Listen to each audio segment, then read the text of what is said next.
Hello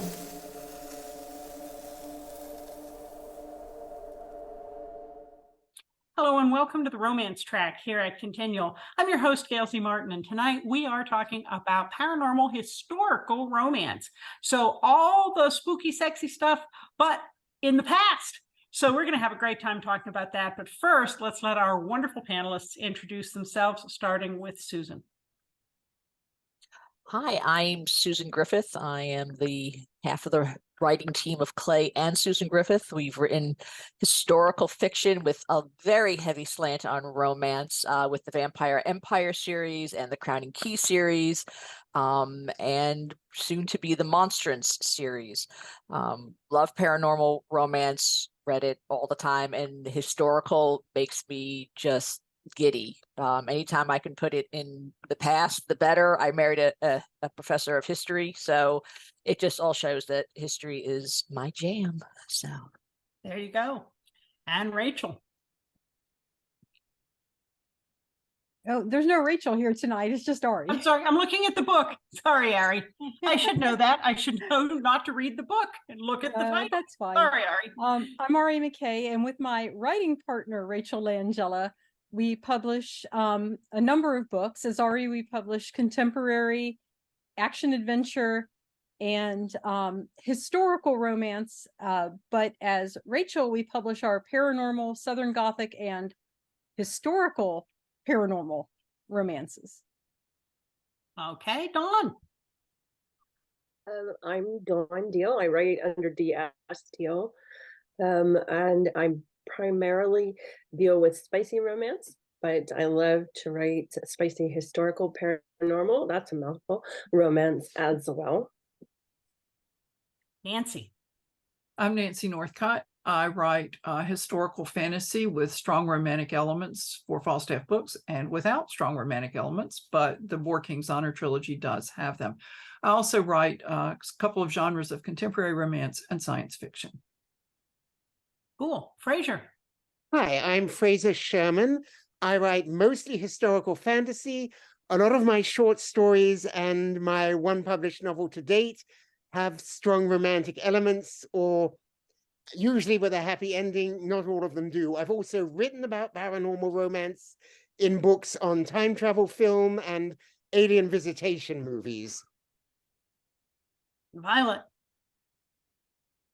Hi, I'm Violette Meier. I write paranormal fiction. Some of them are based in historical fantasy and just a tiny bit of romance. Cool. Liv.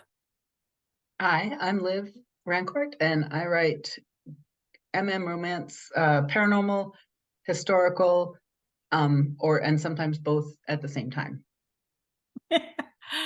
And I'm Gail Z Martin and Morgan Brice. As Gail, I write epic and urban fantasy. As Morgan, I write urban fantasy, male paranormal romance. And my claim to the historical side of things is the Sharps and Springfield series with Peacemaker, set in 1898. And that ties into the steampunk series, Jake Desmond Adventures, over on the Gail and Larry side, because just about everything we write ties in together. So what made you fall in love with paranormal historical romance? Why the historical piece there? Susan? The historical side is the easy side. I mean, I read most of my stuff was based on historical. I tend to love the magic's setting. And the paranormal kind of slid in by accident, mainly through Clay, who gets some of the spookier side of things. But, you know, I've always loved romance and I've always loved historicals. So it was just it's the perfect combo. I mean, you can't really mess it up. I mean, watching television, reading books. My sister was a big romance reader, and she would always pass books over to me. But I liked it a little bit quirkier. I was a little bit off the normal side of things. So my mother was always a little concerned when she was finding out what, like, I don't know what that book's about, but there's ghosts. All right, you can read it, whatever. But those are the kind of things that really kind of intrigue me more than the romance to start. And then you know, with my sister, like, oh no, we got to have the romance, and it just kind of bloomed that way. So it's always been a combo from the very beginning, and that side tends to interest me more, just because I am a little bit of the dark sheep of the family. Very good. Ari. Well, the very first novel that Rachel and I wrote was actually paranormal. It was an urban fantasy. And the second novel we ever wrote was a historical Western, because we were trying to break in with a different publisher and they had put out a call for historical Westerns. Now, I had always read both historical and paranormal. I have a very, very wide reading range. But since Rachel and I are both Southern, and we both grew up in kind of the Southern Gothic tradition, and with the vague aspects of horror that underlie everything, and the paranormal aspects to that, I think the Call of the Night Singers, whoops, which side am I on, was our third or our fourth book. And that was kind of our tribute to the whole Southern Gothic. You know, it's set just before the turn of the 1900s. And we had always loved the fact that they didn't try to find as much of a scientific explanation in the historical aspects for what was going on. It was easier to accept the horror or the fantasy parts of it without like trying to have to come up with an actual scientific explanation for what was going on. So that's kind of what drew us into that genre. Cool. Dawn? Well, for me, there's sort of two aspects. One, I'm a fool for research. I will fall down any rabbit hole you put in front of me. Like I'm one of those people who will be up at 2 a.m. looking at, I don't know, the life cycle of a kangaroo or something. So there's that, you know, at least I can validate spending all those hours if I can somehow work it into it. And I've always loved history. And I think that paranormal opens up the history, which I think Ari was talking about a little bit too. You can explain away things, you can play a little bit fast and loose with history where you can't so much if you're writing a pure historical fiction. Coming up for, you know, why things happen, like Ari said. And so that's really the pull for me. You know, who doesn't love a good vampire or ghost? This is true. Nancy? Well, I too have also loved history. I mean, we should get t-shirts or something. This interest in history, particularly British history, led me to the whole controversy surrounding Richard III, which could be a panel in itself. And that is the spine of the 3 books in the trilogy, which are set about 200 years apart. And the first book involves time travel that's accomplished by magic. And if I'm going to put magic in the world, it's going to be pervasive. It's not going to be in a corner here and a corner there, and every once in a while it pops up. And so the hero and heroine are both wizards. And if you do that in the first book, I feel like people kind of expect you to do it in the second and third books. And I like romance. As I said, I write romance, but it just seemed to fit within these stories. And so wizards too are kind of like superheroes, and I really love superheroes. So it gave me a chance to write history with quasi superheroes and romance. And why wouldn't I? You know, it's right up my alley. Works for me. Fraser? At first, it was mostly because I'd come up with an idea for a story and it just worked better in a historical setting. Sword of Darcy, it was, what if we do Pride and Prejudice, but with Conan in the Darcy role? The Woodhouse murder case was a PG Woodhouse style fantasy. The romance element eventually crept in. And while he did write into the 60s, it made much more sense to set it 1920s, 1930s, when the Bertie Wooster types were a little more free to run around being silly. And then more recently, it's been because politics and events and culture change so much, and I'm older and it's hard to keep up. So I had a story, The Schloss and the Switchblade, and it's about magic and Nazis and love at a con. And as Nazis and neo-Nazis became more and more prominent, I had to keep going back and changing it. And I finally went back and set it in late 1999, which also solves the problem that the longer it went unpublished, the older and older my hero was getting, because he broke into the movies in the early 60s.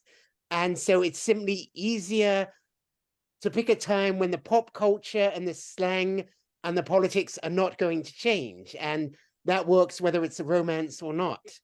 For me, anyway. Okay. Violet.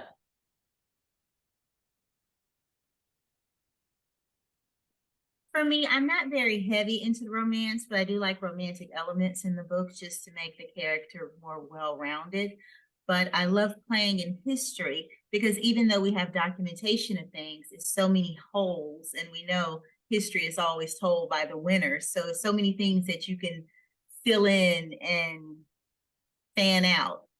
And also it's where the supernatural lives, because it's times of superstition and suspicion and everything. So to me, a history is a place where it's just a wild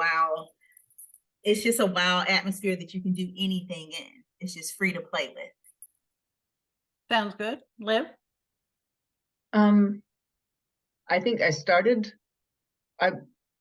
when I first started writing, I was reading a lot of urban fantasy, but I always had liked historical romance, and I stumbled upon the Magpie Lord series by KJ Charles and just fell in love and sort of moved from there to Widdershins by Jordan Hawk, and then thought, and I'm trying to think back. Now, this was 10 years or so ago, when those books first came out. And I'm trying to think back if I had a favorite historical paranormal,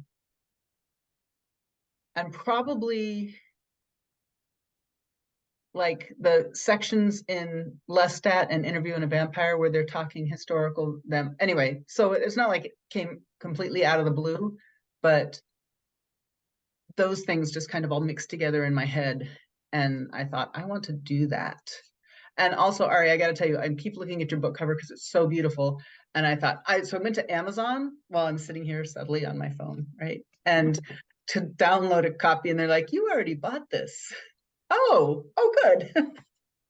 So it's on my Kindle.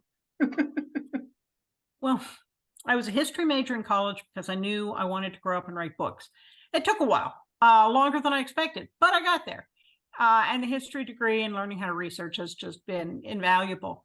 As far as paranormal historical romance, I cut my teeth on Dark Shadows, which, while part of it took place in the modern day, there was a lot of time travel and back to the 1700s, and they moved all around. And so that certainly set things up. Then there was Wild Wild West, the original series. And, while I always thought Jim and Artie were together, even when I was too young to understand what I meant by that. But so to me, that's always been a romance adventure series. Also, definitely the Interview with the Vampire books. There are certainly very strong romantic elements in that, and I love the history and the mood. So, yeah, it kind of came by naturally with all those. And then, I've always loved, in studying history, coming upon those interesting interpersonal relationships, those epic romances, those people that historians said were really best friends, because they were buried together. But moving right along, so I love finding those things in history as well. Just kind of proof that people are people, and they don't change, and they've always been falling in love. So what were the series? I mentioned a couple of things that inspired me. What were some of the things that inspired you as you were considering maybe writing historical romance, or that made you go, this is just entirely too much fun, I've got to do this? Susan? I started reading pulp novels when I was really young, because we used to live next to Maxwell Grant, the guy who wrote The Shadow and Creates a Shadow. Oh, cool. And those books were great, but they never had a good romance or a good female lead. So I wound up rewriting all those, because to me, that history was wrong. That was a point that was from written, like from a certain perspective. And I wanted to write it from my perspective. And so I started writing romance novels that never got published, because I was writing it in the wrong periods that were not selling. World War II. There was just so many, and a lot of the Westerns. And then I was always putting this weird slant on it.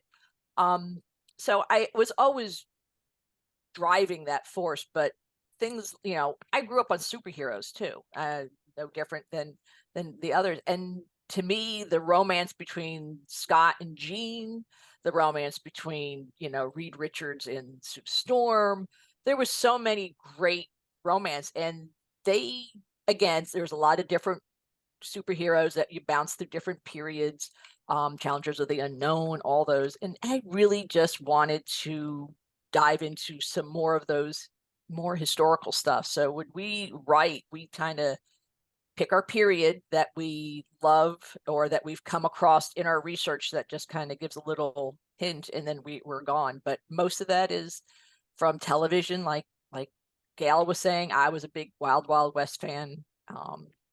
There was a lot of movies, and younger books always tended to want to do a lot of historical. They just didn't have the romance stuff in it. There was a lot of really great teenage, and there was one that was, they time traveled back in time to the dinosaurs.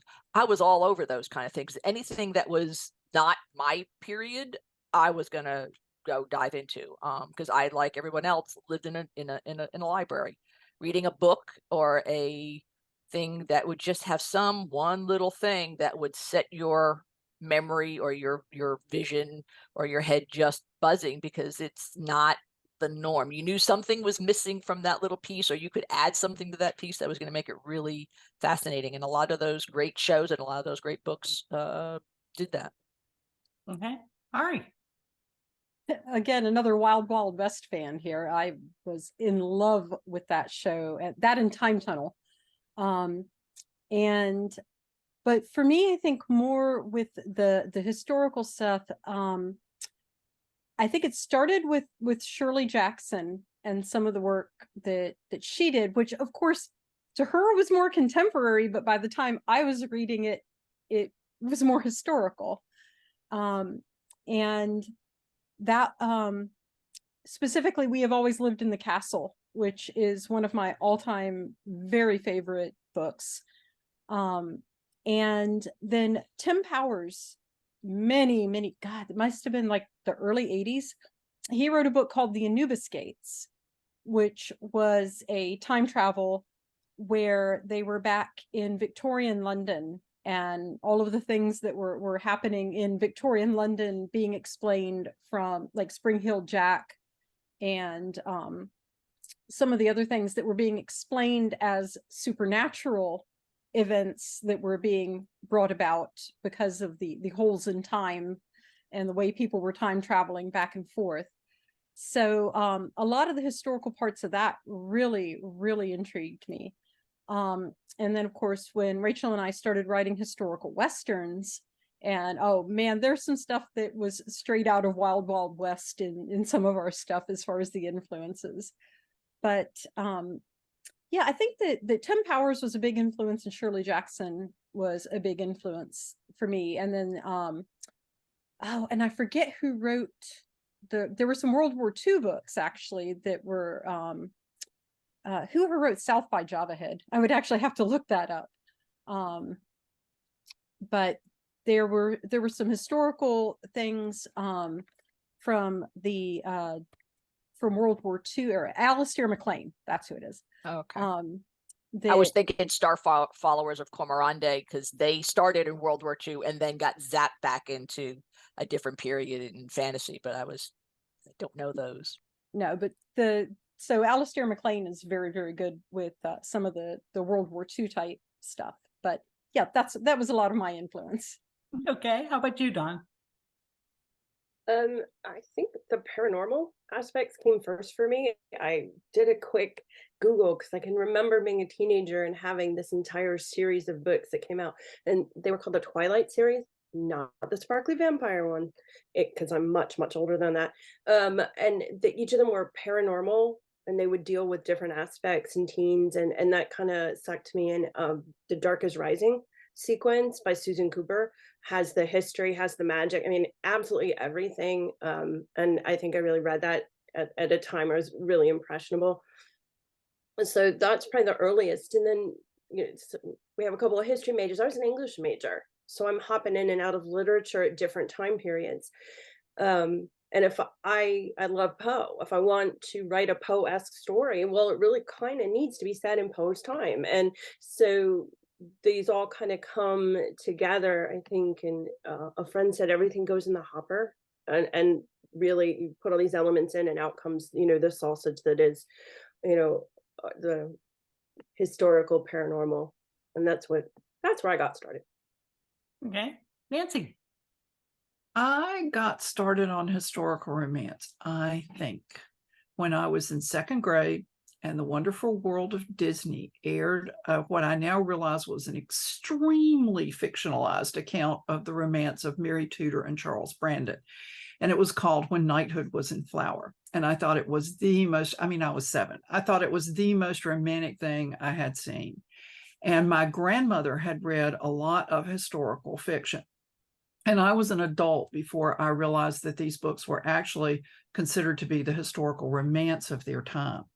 Because by the time I was reading romance as an adult, it ranged from PG to R+. And so these books are pretty much G rated.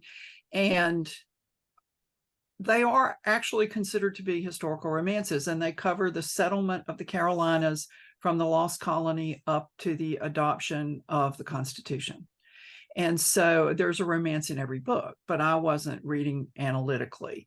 And I read a lot of British historical romances. We had a librarian who would look at kids, and if they were geeky, I think she thought, oh, it's a live one. And she'd figure out what we liked, and she'd feed it to us every time we came in the library. I don't know who those people were. I just know I read lots and lots of their books, and I really loved them.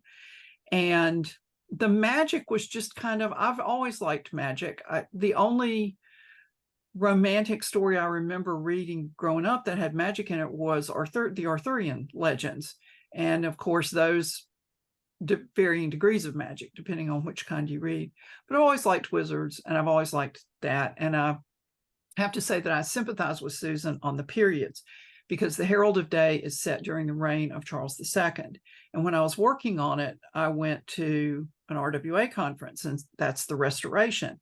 And one of the authors in the audience asked an editor from a major house, so what do you think about books, the Restoration setting? And she said, Restoration, that's interesting.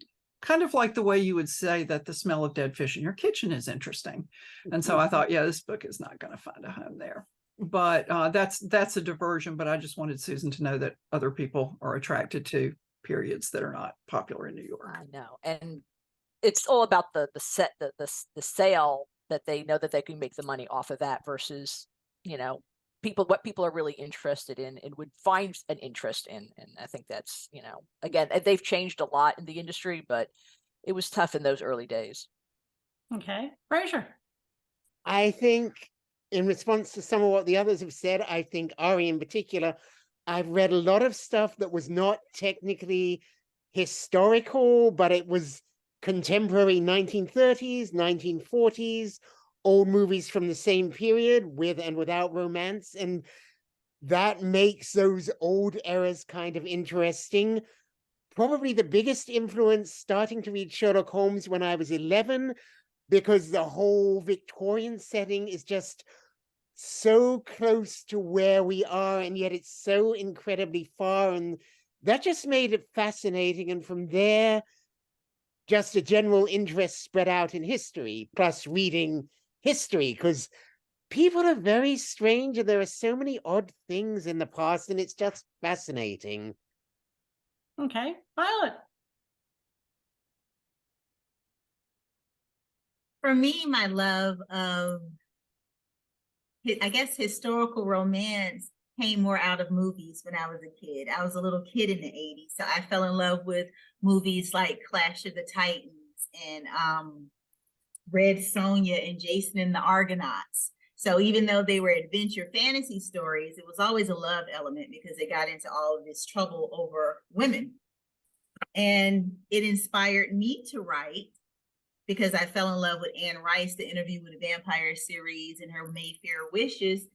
but I wanted to have stories with people that looked like me, because the fantasy stories that I knew written by a lot of Black authors, and like Kindred or Beloved, a lot of those showed a lot of trauma. And that was not my life. And that was not the life of most people that I knew.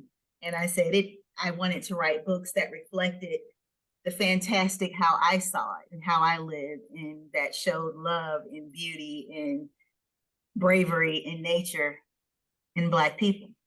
And that was my inspiration. Cool. Liv? Well, I sort of already started with some of the book series that I prompted me to think about writing historical paranormal. I will say that for my most recent release, The Lighthouse Keeper, which is Victorian Gothic, I was fairly inspired by Jamaica Inn, Mary Stewart's book, and I added witches and magic and that to. So I don't think there's any, overarching influences. I think each of my books have been inspired by different things. The Pirates, Vampires, 1805, New Orleans, and that had a different sort of source than Lighthouse Keeper. And I don't know, so we'll see what I come up with next.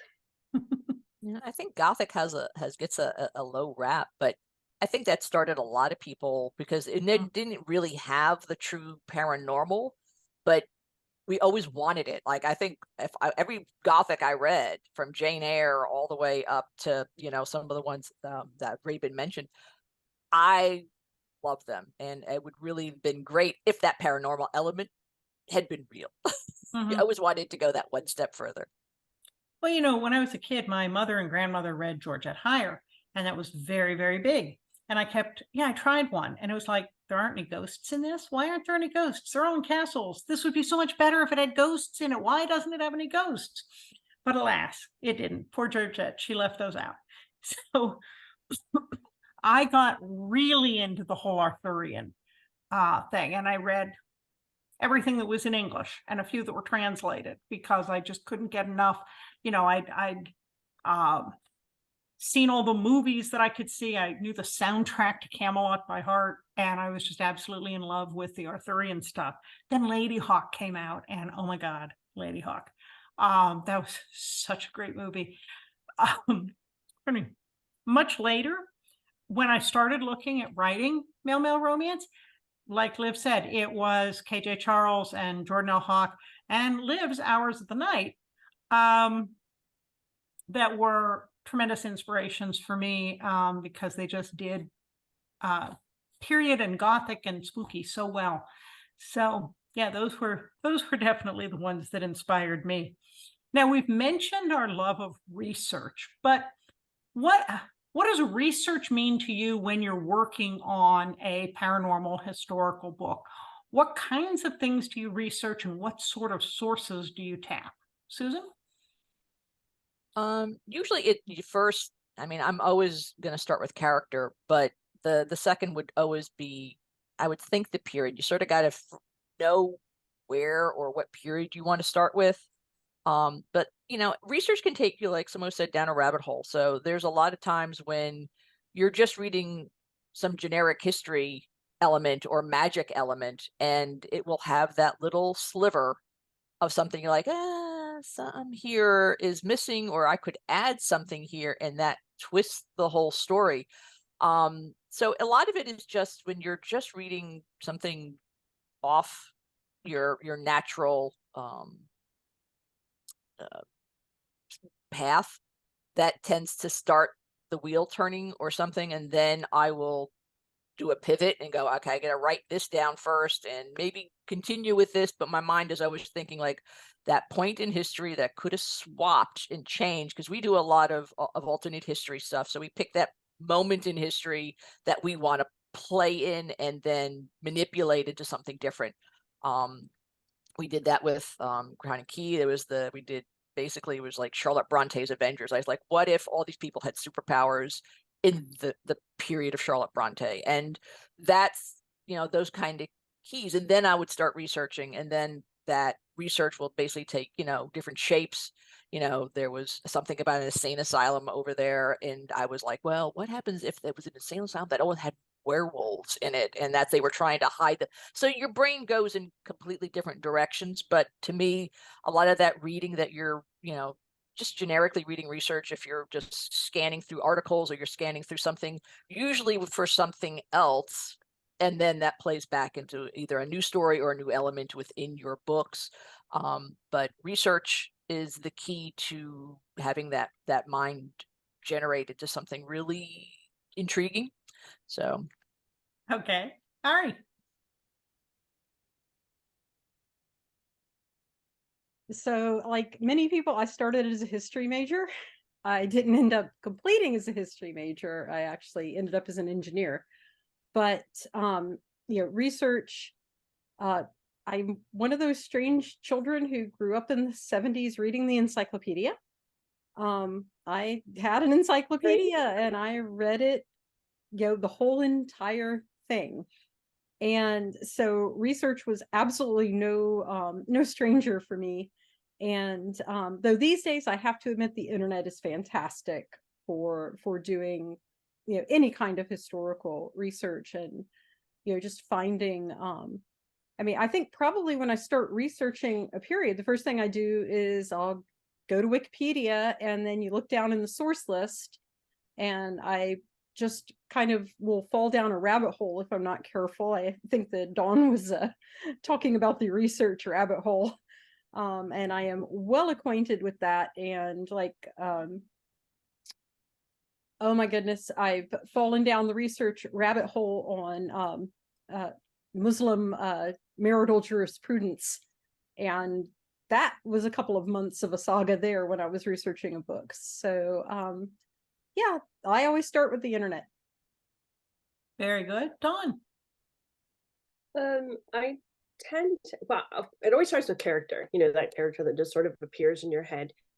But they always tend to fall in a period that I really like. And fortunately, I'm a bit of a historical magpie. So there's a bunch of different periods that I have a really good foundation in. I would be unlikely to write a Regency because that's just not my jam, so I would have to sort of start at a different level. So I tend to stick with time periods that I'm much more comfortable with. I spend a lot of time researching details because there's nothing worse for me personally when I'm reading a book and the detail's wrong.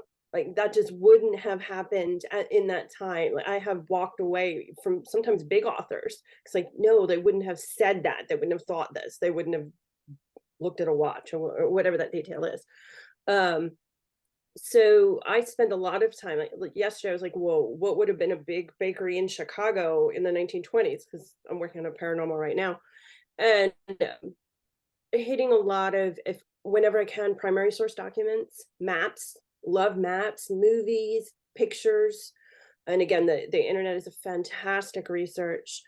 I have bought quite a few books. I did buy a book on, it was funny, you're talking about Muslim marriage. I do have a book on Celtic marriage, and it very esoteric kind of, I found on the internet that proved to be useful. Primary source documents, really, wherever I can. Very good. Nancy? Well, add me to the history major club, and British history was one of the concentrations that I took for my major. So I had a pretty general idea of what happened in the time periods of each of these books. And I would not be likely to knowingly choose a period I don't know anything about. And I say knowingly because that came back to hit me in the rear end on one particular book. But I start with a general outline of what's happening politically and socially during that time period. And then I go down to how do people live during this time period. I mean, yeah, characters are the start of the story, but the research for the period, because like Dawn said, when I read something that's really anachronistic, it just pulls me out of the story. It bothers me a lot.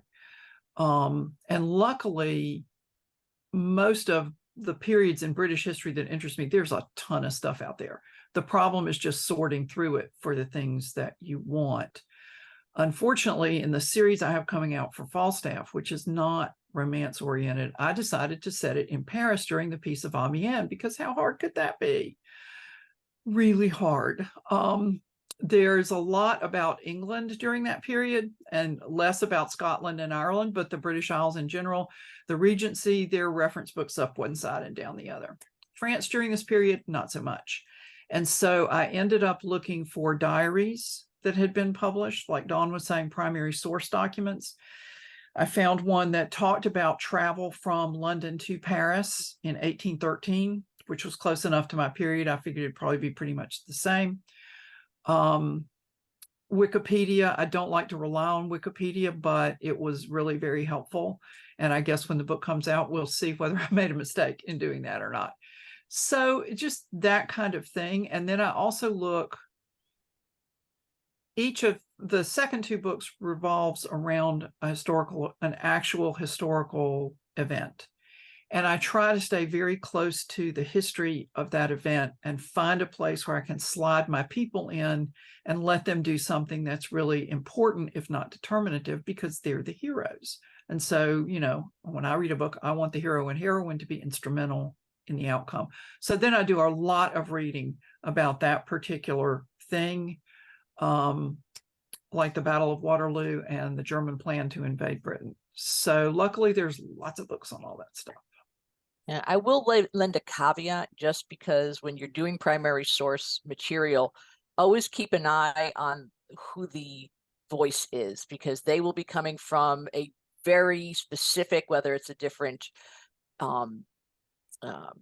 cast or male versus female perspective. So you'll get a lot of different things that may not be accurate to what you want. So when I look at a primary source, I always have to look like, okay, the reader's male, the reader's white, the voice is those things, and then, you know, he's of this particular society in this level, and you'll have to go to multiple sources of that period from different perspectives to really get a full glimpse of what that period was like for multitudes of different people, or what your character is aimed at.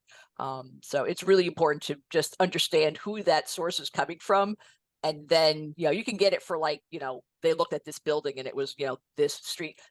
Those stuff is great. But for opinions and perspectives and politics and other things, you might want to make sure that that cast is set very wide and look through different perspectives rather than just one.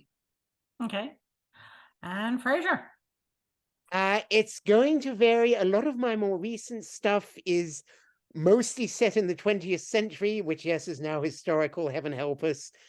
And so, like a story I had come out late last year, about a year ago, in fact, Death is Like a Box of Chocolates. It's set in early 80s in more or less the town where I used to live, fictionalized.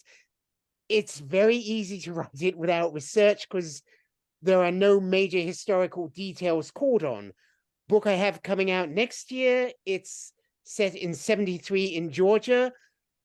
I know the 70s, there's a lot of stuff, again, I don't need to research, but then I have to check up on things like, did the FBI have female agents at that time? How long had they been there? Yes. What sort of guns did they carry? What stage was Watergate in? Because there's a lot of talk about politics and things like that that are not crucial, but you don't want to get the background. Well, I don't want to get the background details wrong, so I check them. Okay. Violet? It's according to what book I'm writing. Like in my book, Rue the Immortal, that was very difficult because that was based in first century Israel. So I had to do a lot of research about the original people of that region, the food, the clothes, the money, their common beliefs, gender roles, their concepts of honor and shame and politics of that era. So that, and most of all, not to write a story of that era through a Western lens. So that was very challenging, but it was like one of the most intense researches that I did. You have to go through so many things and compare and contrast. And it's so many different ideas when you're talking about something that's over 2,000 years ago. But it also gave me a lot of room to play and wiggle. But I think when it comes to the main culture, you just have to make sure you just don't drop any of your modern ideas in it when it's so old. But then, like in my latest novel, Oracles, which is a novel about an old lady telling a bunch of short stories, one of those stories that she tells is about some ancestors in the 1800s in America. So of course that was a lot easier because I can base that over some of the stories that I heard my great grandparents tell. And it was in a rural setting. So you had a lot more wiggle room to play around and just delve more into the paranormal in those places. So you didn't have to research as extensively as I did in Rule of the Immortal. Okay, Liv. You're muted. I got it. There's not a whole lot of difference in the way that I approach research for my straight up historicals compared with the historical paranormals. I mean, I still, you know, when I settle on a time period, I still start broad, looking at sort of historical events, and then try and get deeper and deeper till you're down to sort of the level of where did they put their spare change, and, you know, fill in as much, because even though I think the paranormal elements might allow for some freedom, or allow me to sort of put a different spin on, say, gender roles, because perhaps vampires don't follow the same rules as the rest of us. But I still feel like I need to have an understanding of what John Q. everybody thought and how they lived before I start grafting on, you know, angels and demons and whatever. Mm-hmm. For the main historical part of things, I love anything from museums. So many museums have digitized their collections and they're searchable now. Their maps, their diaries, their, you know, so much stuff is searchable. And then during pandemic, they put a lot of collections online so that you can do virtual tours of different exhibits, even exhibits that have moved on. And so those are just treasure troves if you want to get some of the details right. If possible, I want to go visit. And if I can't visit someplace outside of the US, then I'll try to go to a living history museum from that period in the US to see how did they live, how did they make their clothing, how did they bake their bread. I may not use any of those details, but at least I'm less likely to say something that would be completely wrong.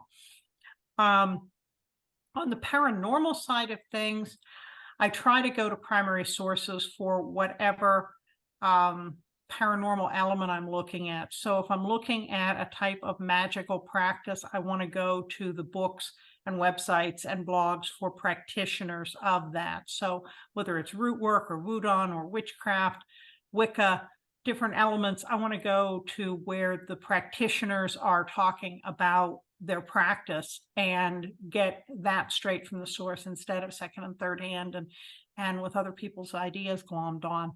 I had to laugh at what Fraser said about writing things in the 60s and 70s. I just did a novella that was set in 1988, and I was an adult in 1988. I should have clear memories of 1988. I was married by then. And as I'm going through it and we're proofing things, and I was going, it's just little things like, you know, they didn't have that kind of alarm clock. You know, we did.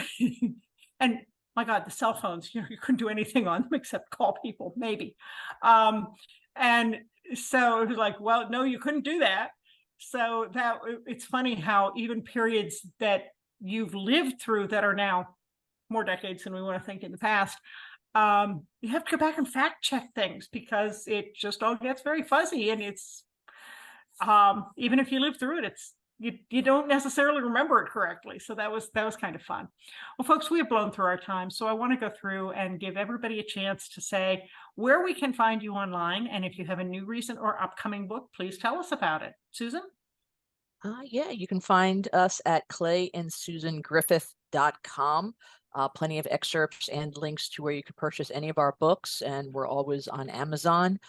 You can find me on Blue Sky, on Twitter, though. It's called X now, and very rarely, I'm more than likely going to switch completely to Blue Sky soon, but you can find me on Facebook and occasionally on Instagram as well. All right. Ari. You can find Rachel, Angela, and I both at arimckay.com. And we both had releases in October. I had Key Change, which is a rock and roll romance with mercenaries and bodyguards. And then for Rachel, we had the finale of the Carnival of Mysteries series, which is called Gods and Monsters, which gives the background of the carnival. And for next year, we have coming out the fourth of the Walker Boys books, and that'll be an Ari title that is Healing Hearts. And hopefully another carnival book will be coming out next year as well, though we haven't come up with a title for that one yet. And as far as social media, I am always on Facebook, but I don't really do much of any other social media. Okay, Dawn. I'm just about everywhere. The easiest way to find me is at DS Dehel, and that's Dehel. Looks like Dehel, I know. .com. There's links to all my social right there, to books. And I have actually, it wasn't until Fraser pointed out that the 80s are history. I wouldn't have thought it was historical fiction. But I do have a paranormal historical fiction about a young Santa Claus. And a mall clerk coming out on the 8th of December. And that will be at Ecstasy Books. Very cool. Nancy. You can find me at nancynorthcott.com. I'm still on X or Twitter or whatever it is this week, but once they start asking me to fork over money, I won't be anymore. I'm on Blue Sky, where I'm Nancy North, and I have Saturn Girl as my emblem. So if you see that and there's what you would consider a cartoon character, that's probably me. I'm rarely on Facebook. I do a flyby on occasion. So the easiest way to get in touch with me on social media is Twitter or Blue Sky. My most recent release is The King's Champion. It's the third volume of the Boar King's Honor trilogy, set during World War II as a group of British wizards try to foil the German plan to invade England. And in December, I will have White Lace, Holly, and Magic, which will be a short story that's a follow-up to my Light Mage Wars series book, Mage's Nemesis. Very good. Fraser. I am Fraser Sherman, Fraser. You can find me at frasersherman.com. I'm also on Facebook, Twitter, and Blue Sky. My book, 19 Infinity, which is a collection of 20th century short stories, came out this summer. And I just had a Sherlock Holmes story come out in Dimension 919, which is a local Durham spec-fic magazine. Cool. Violet. You can find me at violettemeier.com. I'm on everything social media under Violette Meier. I haven't joined Blue Sky yet. I guess I need to.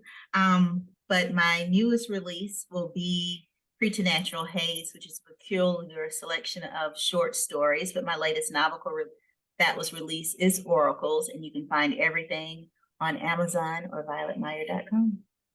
Nice. Liv? I am at livrancourt.com as well, and I am on Facebook and TikTok and Threads, the Instagram offshoot, as either Liv Rancourt or liv.rancourt or some variation on that. And my most recent, I'm going to show off the cover, The Lighthouse Keeper, came out this summer, and I still love the cover.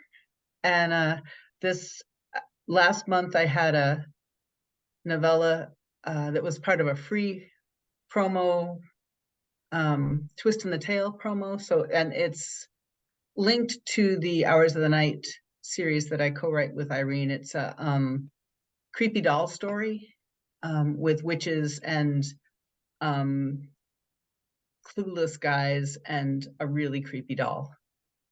Nice. And I'm pretty easy to find at gailzmartin.com, morganbrice.com.